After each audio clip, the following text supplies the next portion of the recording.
प्राचीन काल की बात है। कपिलवस्तु नामक गांव में एक छोटे से गरीब परिवार में एक बच्चा पैदा हुआ था। उसका नाम सिद्धार्थ था। सिद्धार्थ का दिल बड़ा होता था और उसकी सोच भी अलग थी। वह हमेशा सच्चाई की ओर झुका हुआ था।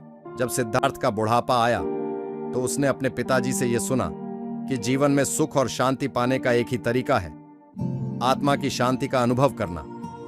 सिद्धार्थ यह सुनकर बड़ा हैरान हुआ, क्योंकि उसने इसका अर्थ कभी सोचा ही नहीं था। एक दिन सिद्धार्थ ने अपने मित्र चंदन से मिलकर इस बारे में बात की। चंदन एक सच्चे और समझदार दोस्त था, जिसने सिद्धार्थ को गहराई से समझाया कि आत्मा का अनुभव करना ही जीवन का उद्देश्य है। सिद्धार्थ ने तय किया कि वह अपनी सारी संपत्ति छोड़कर संतप्त जीवन में चला जाएगा, ताकि वह आत्मा के साक्षात्कार को प्राप्त कर सके। उसने रात्रि के अंधकार में गांव छोड़ दिया और एक साधु की शिक्षा में शामिल हो गया। सिद्धार्थ का जीवन अब एक नए मोड़ पर था। उसने गरीबी, संताप और आत्मविकास की दिशा में अपने आत्मा को अनुभवित करने का प्रयास किया। वह अपनी आत्मा के साथ बातचीत करने लगा और ध्यान लगाने का प्रयास करता रहा। एक दिन सिद्धार्थ ने एक पुराने पीपल के पेड़ के नीचे बैठकर ध्यान करते हुए अपनी पूरी शक्ति को एकत्र किया। उसने अपनी आत्मा के साथ मिलकर अद्वितीयता का अनुभव किया।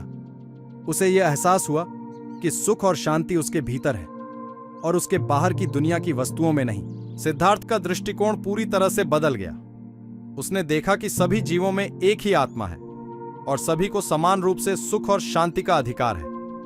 उसने निर्धनों, रोगियों और दुखी लोगों की मदद करने का निर्णय लिया। सिद्धार्थ का नया नाम गौतम बुद्ध रखा गया, जिसका अर्थ था जागरूक या बोध हुआ। उसने अपने शिष्यों को बताया कि सत्य का अनुभव करने के लिए समर्पित जीवन जीना महत्वपूर्ण है। बुद्ध ने अपने शिष्यों को 4 नोबल सत्यों का पाठ पढ़ाया। जीवन में दुख है, दुख का कारण तृष्णा है, तृष्णा से मुक्ति संभव है और मुक्ति के लिए अष्टांगिक मार्ग का अनुसरण करना चाहिए। इस प्रेरणादायक कहानी के माध्यम से हमें यह दिखाया गया है कि असली धन सुख और शांति की प्राप्ति में है, जो आत्मा के साक्षात्कार से होती है।